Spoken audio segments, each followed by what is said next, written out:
Have you ever tried to lose weight but just can't seem to do it? My guest today will teach you how to lose the pounds and cut out medications. She's a board-certified sports nutritionist, a health and lifestyle coach, and a board-certified member of the American Association of Drugless Practitioners. That's a mouthful. She's done tons of radio interviews, including and TV, including Dr. Oz.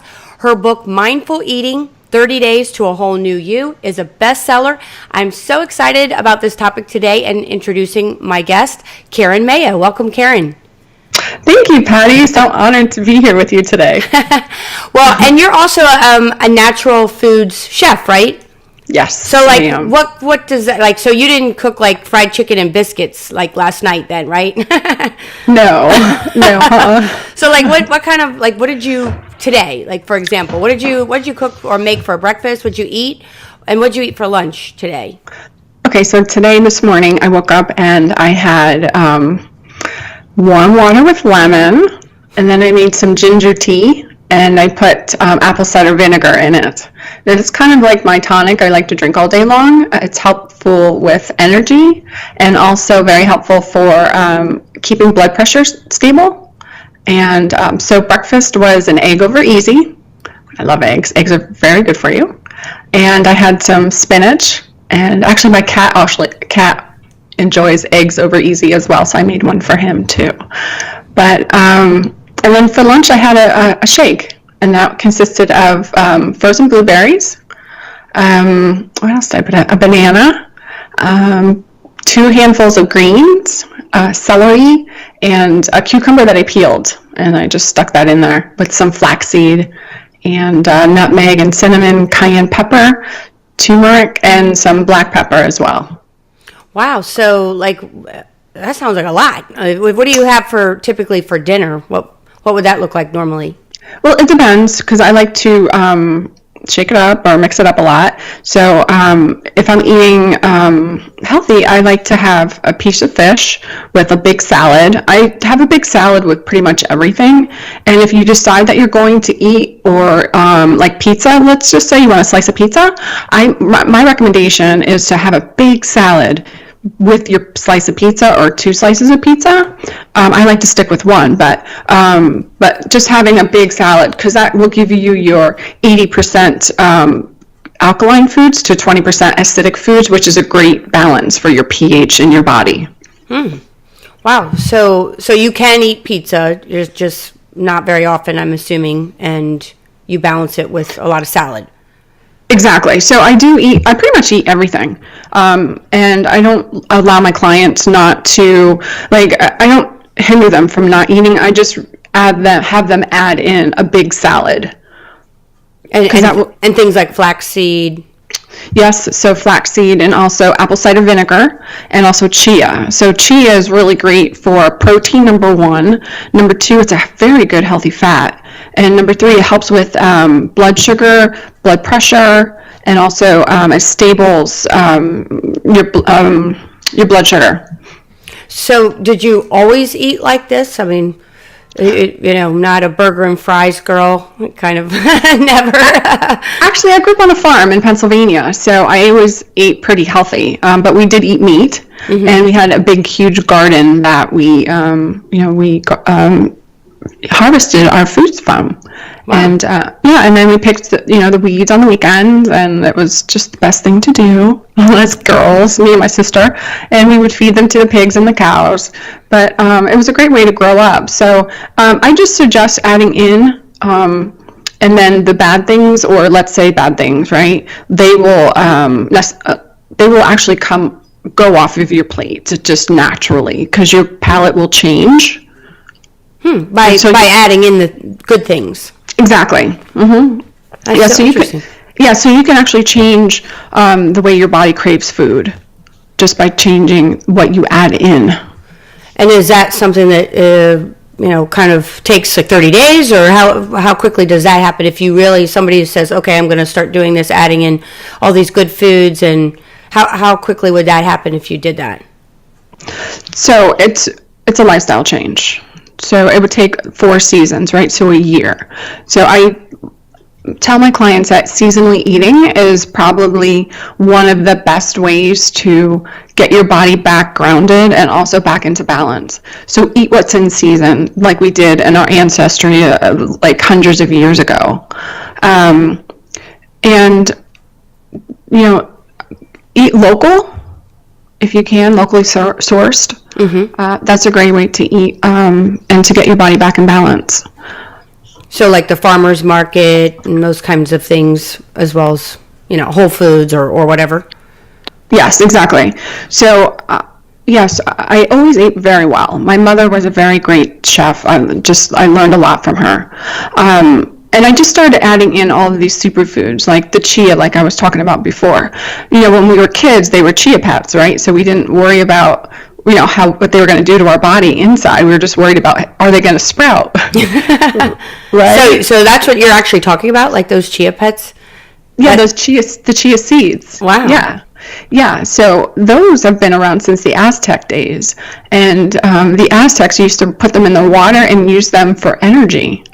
And it's just so amazing because we can do the same thing now. And that's what I've learned. That's one of the superfoods that I just love. I have to have it every day and sometimes twice a day. But so you use the chia as a herb, though, right? I mean, like you just put it in shakes, or you put it on as a garnish, or? So chia is a seed. Yes, when you can sprout it, and that would be like your sprouts, right? Your chia sprouts, and they are so delicious. They actually, if you do sprout them and you do eat them, just try and enjoy them. Like slow down and just pay attention to the flavors that they have inside of them. Like just macerate them between your teeth because it's just so delicious, and you get the almost like the chlorophyll, right? So the chlorophyll we learned back in high school is really good for us. That it purifies our blood and also is really great for oxygen. So the chia, what happens is when you put it into water, it kind of like bulks up almost to like a tapioca consistency. And if you don't like that consistency, then you could always put it in a food processor, and make flour out of it. And actually, I've used that during the holidays. And so instead of putting flour in, I would put the chia in and actually bulked it up. And also you can throw it into gravy as well. And oh my God, the most amazing thing to do with it is make chocolate chia pudding. Okay, well now we're talking. Yeah. Well, are you a vegetarian? No, I do eat meat. I just know where the meat comes from, and it comes from the farm pretty much down the street where I live. And I would just suggest to your listeners and your viewers just to pay attention to where your meat is coming from, and also eat locally and find a farmer's market that you love, or just find a new one. Just ask the farmers, get to know your local farmers. They're very great people, and they won't bite, and they'll talk back. Wow. Well, that's so interesting. Like my brother lives in Iowa, and he's a butcher, so he works at a meat locker, and he goes and I don't know if he does it all the time now, but I know he always used to, like I guess once a week, go into the slaughterhouse, and it sounds terrible actually to do that, and I don't think it's something that anybody enjoys doing, and I don't know if you saw that on the farm at all growing up, but so you're talking about going to places like that, really local kind of butcher shops, not necessarily kind of the big chain stores so Correct. much. Right, exactly. So I've learned a lot. My mom was actually a butcher, and she worked at a chain store growing up through her high school years. And I learned that, I don't want to say too much, but you should really investigate where your food comes from. I don't want to scare anybody. But, go ahead. So growing up on the farm, yes. So the pigs, they got loaded on the truck. And we grew them for shares for the family and also for friends, and also the cows too as well. So we never named them, and it wasn't anything that we ever did, but we grew them healthfully, and they were very loved, and they ate very well. And we just kind of that's how we lived. And then we had our garden. I got a really good start eating well, and I didn't realize how I grew up was like one of the best ways to grow up until you travel and you move and you like I moved to New York, though where I live out in the country, but growing up in the city, I just feel for people because they never had that experience of growing up on a farm. So just sharing my experiences and letting people know, that's like one of my passions. And just sharing what I know, like I said, like what I know, and letting people know that eating healthy isn't hard. It's just you have to make a commitment. It does seem to be hard and I speak for myself, but I know an awful lot of people that you get into bad habits early. Like you said, I think you're absolutely right. You grew up in a situation where you were taught early kind of really the very old school natural way of living off the land, and so you developed such great habits. What's coming to mind is a story that I had this contractor once tell me a couple years ago that he was doing some work in DC, in the inner city part of DC, where it's very financially hard hit in this one particular area. And he said he was doing some kind of work on a project down there, and he said there was this tree, and it was a peach tree, like in somebody's backyard, and or maybe it was by this building. Anyway, he was up in this tree and he saw these peaches, and it was full of peaches. So he picked one, started eating a peach, and then there were some kids that came by and they were like, "What are you doing? And he said, "Well, there's a peach tree right here. Look at all these peaches." And then he said the next time he had to go down there wasn't a single peach on that tree. Oh. They had realized, they didn't even realize that they had peaches growing naturally on a tree in close proximity for them to just go pick. But I think that's so interesting that we've gotten so people grow up, going to the grocery store, and they have no idea where the food even comes from. Exactly. Yep. And not only that, but just how the food was growing, right? Mm-hmm. You don't know, like you just go to the store and you can get strawberries in the wintertime mm-hmm. and you can get winter squash in the summertime. It's just interesting because it's grown in different parts of obviously in the world and in our country. But, there's little PLU codes on each on the produce. So if you look at the PLU codes, you'll be able to figure out, number one, where it came from, and number two, if it's organic, conventional, or if it was genetically modified. And the genetically modified starts with an 8, organic starts with a 9, and conventionally grown start with a 4 or a 5. And when they're conventionally grown, you have to just think about it. So there's another question you have to ask yourself. Was it pesticides on there? Or is it, organic? Is it GMO? GMO. So the higher the number, the better mm-hmm. it is, then I take it on the 9. Well, the 9's organic, so that's what you want to look for. Okay, you just really want to look for a 9. Yes, exactly. And again, the conventionally grown, you have to just know that you have to wash your food properly. And you can do that with white vinegar and water. So that 1 part white vinegar to 2 parts water, whatever it is. Just make a bath of it and throw your produce in there and your fruits and your vegetables. And just let them soak in there up to 5 minutes. I mean, they're not going to taste like vinegar, but at least you'll have that brush, the vegetable brush, and you'll be able to wipe some of that pesticides off. So when you say a PLU code, are you talking about like the grocery store code that they scan, the scanning code? So on your fruits and vegetables, there's like a little sticker. Have you ever seen that little sticker? Yeah, like on an apple or a banana. Exactly. So that's your PLU code. Okay. Wow, I never noticed any numbers on there. Yeah, I know, you won't. We have to look closer. Wow. Wow, that's really, really interesting information. I think people will really, I find that fascinating. I had no idea that you could even, go ahead. Sorry. No, I was just going to say, I'm sorry. I was just going to say you'll even know where it came from because that little sticker actually has where it came from on it. Well, I have seen that, like on bananas and things, mm-hmm. Wow. I had no idea. That's so, that's really helpful information. So I need to look for the 9 mm-hmm. or just go to a farmer's market and know that it's grown locally. Exactly. Yep. So, How do you, I want to ask you about your book, and especially about losing weight in 30 days, but I got to ask this before I forget.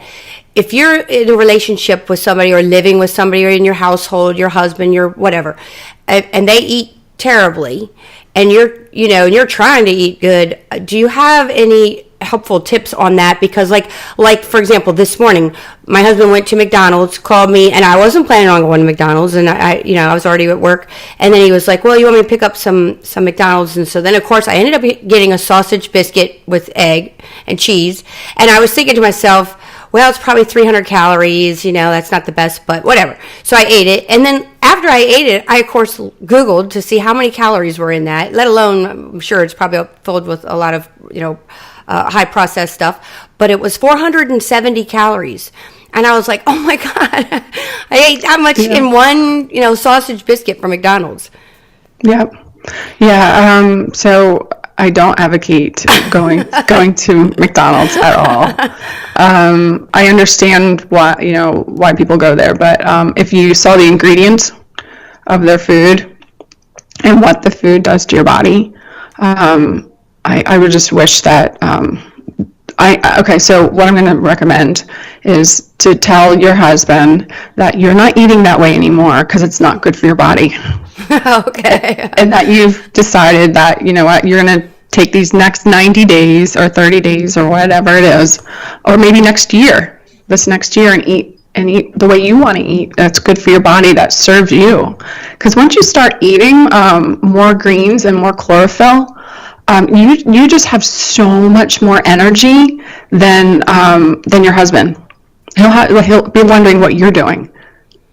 And is that also from because I love bread? Is it also not just like that biscuit on the sausage biscuit, but just bread in general? Is that also slow you down because of the, Yeah. So it's gluten. Well, it depends on what kind of bread you're getting, right? So if you're getting white bread or wheat bread, I would actually look for the Ezekiel breads that are made with grains and seeds and nuts and just delicious stuff. That's at least baby steps to get to where you want to be. And it depends. Some people can handle bread and some people can't. And just you have to when you're eating. So let's talk about mindful eating, right? So when you're eating, pay attention to what the food or how the food is making you feel. When you're done with that biscuit, I can just only think that you were a little lethargic. I was filled with remorse. I was like, why did I eat that? Right? That's what I was thinking. Yeah, so mindful eating. So again, it's just depending on what you're eating, and it's just paying attention and making yourself aware of how the food is making you feel when you're eating it and also after you've eaten it. And that's also taking in consideration of, mindfully chewing. So you want to chew your food 20 to 30 times, almost to like an applesauce consistency. So your food, your organs have enough time to, assimilate it and digest it, and gives fuel for your body. So would you recommend then, I'm assuming, not to watch TV while you're eating, not do other things? It sounds like if you're recommending to chew your food for that long, then do you also recommend not to be distracted by, everyone's got to live, right? So if you're having dinner with your family unit, then be present with the family. If you're eating with your husband, just maybe have him try it with you, almost like make a game out of it and see who can chew the longest. But, we got to live. I'm not that strict on my clients. If you want to watch TV, just pay attention to what you're doing. As far as eating goes, just know that you're chewing. Just chew more than you think you should. And then, swallow at an applesauce consistency. Okay. And how much, from your book for mindful eating and really, 30 days to a whole new you, or is that can you explain what that means exactly as far as that process? Sure. So the 30 days is, so there's a journal in there. There's a 30-day journal, and journaling has gone,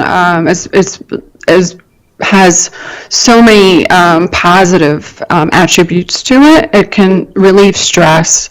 It's also great for reflecting on where you've been and so how far have you come.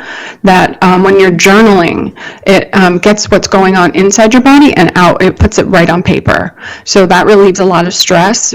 But anyway, there's a 30-day journal in there for you to do that. And then there's 5 weeks of recipes. And then there's 4 chapters of content. So number 1 is about what I think the reader should know to get through the 30 days. Chapter 2 is talking about the pH balance in food, the acid-alkaline balance. The next chapter is talking about sugar and the aging connection. People always talk about how bad sugar is, right? But they don't really tell you what's going on inside your body and how it accelerates aging.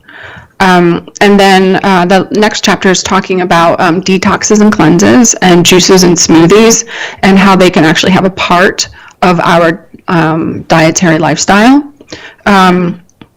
So the mindful part, again, is the journal. And what I recommend for my clients to do, or anyone that's reading Mindful Eating, is to read it at the change of seasons. Because as you go through those change of seasons, you'll be in a different frame of mind. So going through winter, spring, summer, and fall, right? So those are amazing infinity of our life. So it doesn't matter where you live, you're still having seasons. Doesn't, even if you were in the, Florida or, out in California, you still have your seasons. Mm-hmm. Okay. So how much weight can somebody safely lose in like 30 days?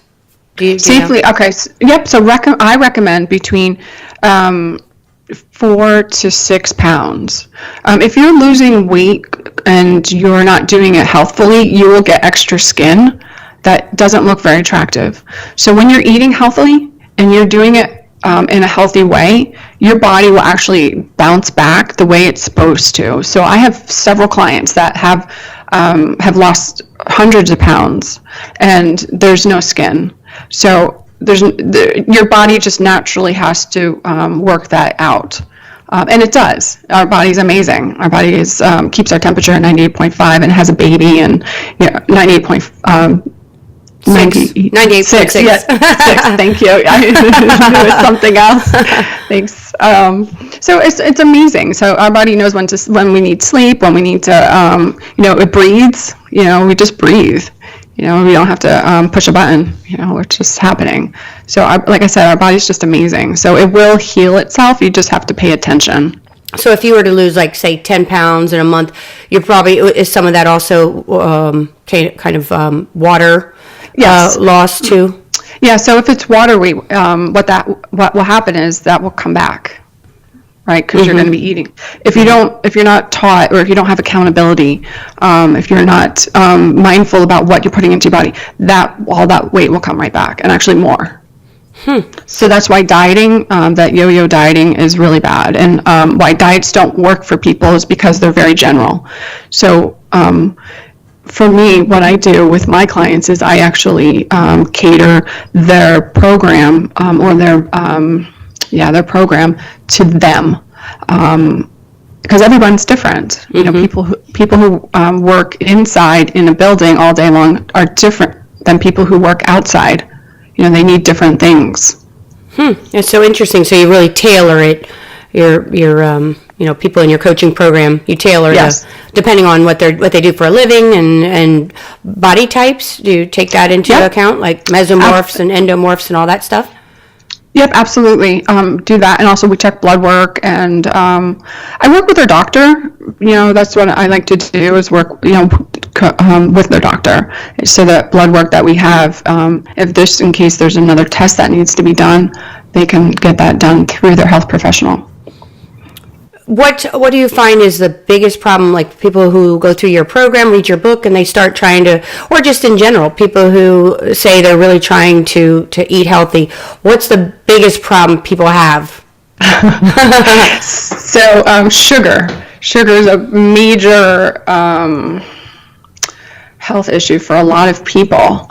And then I also have it's so interesting because going through corporate and working with corporate, you have all kinds of different people with different, obviously, personalities and body types and all of that. So I feel like I'm always getting where I'm like researching. So I've been working on a hormone course.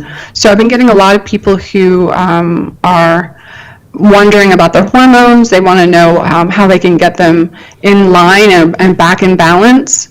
And sometimes what people don't realize is that the food they're eating has pesticides on it, and some of the pesticides actually will mimic our own hormones.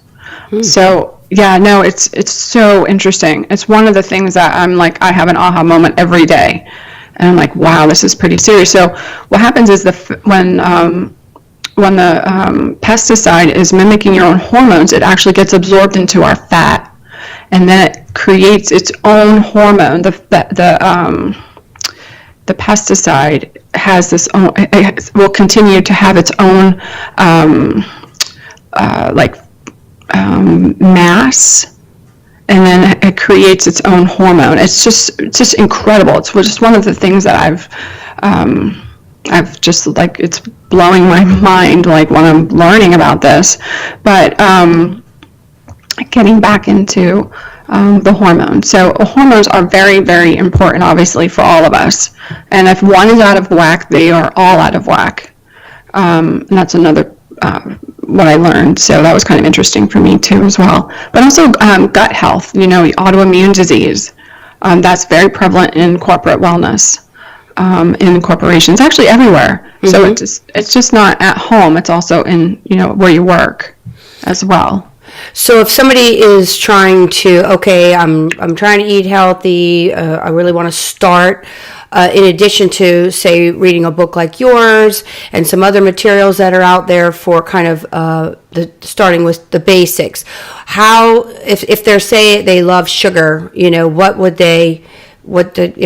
like my mother is, in her 80s, and she loves sugar. She loves chocolate. So she eats chocolate every single day. So I literally had a conversation with her yesterday because I had to take her to her doctor, and she has high blood pressure. And so I said, well, chocolate has caffeine in it, Mom. You need to stop eating chocolate. So is there any kind of tip for somebody like her that is just absolutely addicted to, sugar or chocolate, to get them to break that habit? Okay, so there's a couple of different things. Okay, what's sugar? Sugar also leads to yeast overgrowth in our gut health. So when that happens, you also then it leads into candida, and candida can go in so many different directions in people, and you won't even know it until you're like on the couch, like can't move. But my tip would be, number one, don't buy it. But don't buy the cookies, don't buy the cakes. I know it's hard to say that. Change your sugar.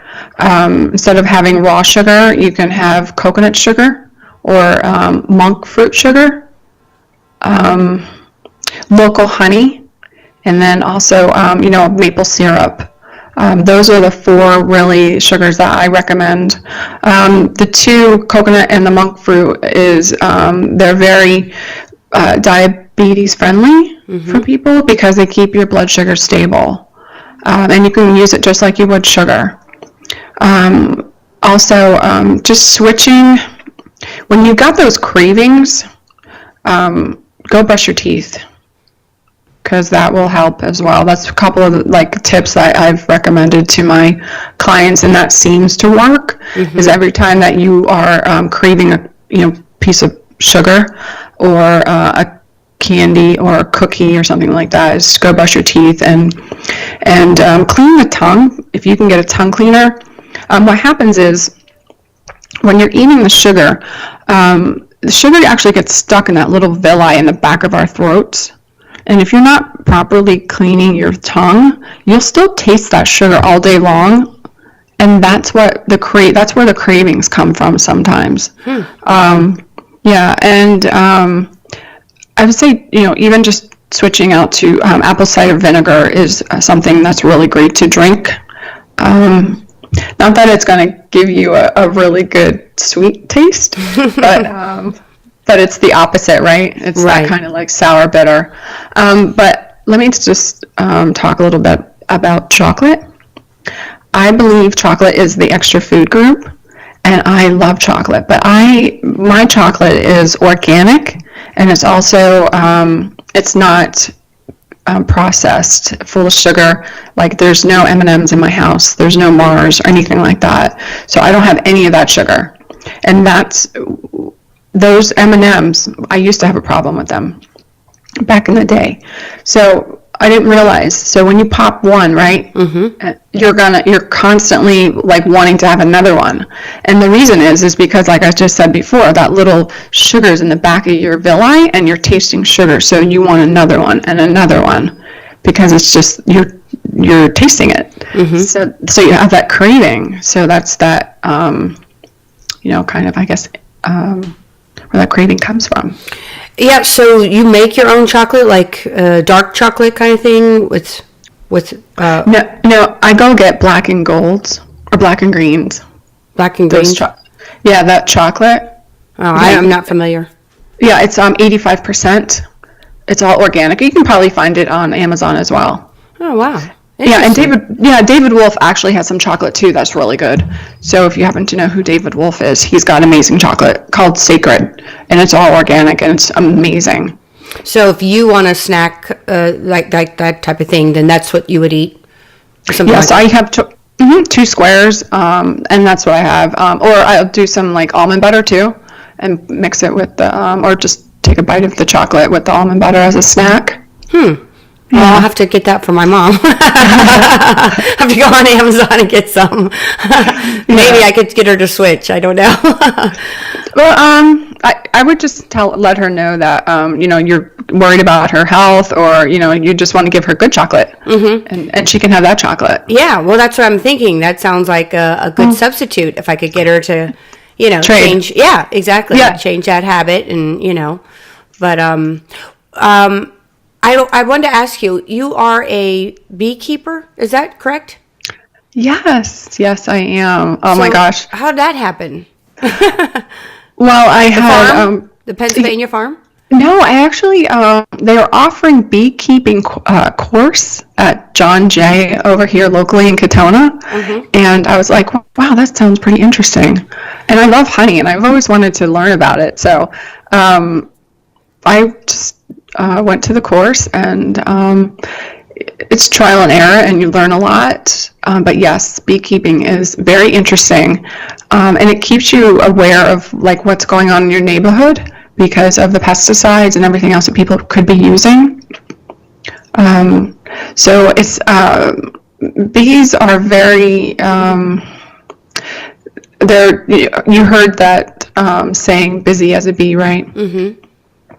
So those bees they are so busy, they only live 62 days. So they're constantly flying and they're trying to go get their pollen. They're bringing it back to the hive. They are taking care of the new babies that are being born. And all of the worker bees are female. And there are the male bees. There's between six and 8 male bees per hive. Are those the drones?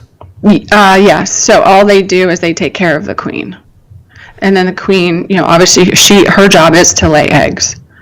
So it's really it's amazing. I mean, there's other things that come into play, right? So you have to pay attention to the mites, and you have to pay attention to other things in the air, the environment, to where they live, and also give them great pollinators to give them good flowers. And I have lavender bushes and all kinds of fun stuff in the backyard. Wow. So do you say I have so many hives, or I have so many bees? No, you have hives. So how many hives do you have? 3. You have 3. So is that like a lot or no? No, it's not a lot. And it's manageable for me, because right now, while the weather's just a little warmer, I can go out and check on them and not allow all of the warm air that they've used for basically they've been flying to create warmth for themselves to keep the hive warm. So what happens is if I open up the hive when it's cold outside, all of that warm air will be won't be there anymore for them to live. Oh, wow. Yeah, so when it's really cold outside, I just don't lift up the lid because they'll die. So I usually wait till spring, and just make sure they're fed either simple sugar, simple syrup, or that's pretty much what I make for them. So interesting. Well, you're just a fascinating person. you're just so much healthier than most people I know. But I think it's very inspiring. So just in wrapping up, how can people find you and find your book and so forth? Okay, so Mindful Eating is on Amazon, and they can reach out to me via my website is KarenMayo.net, and it's KarenMayo.net, and my cell number is 914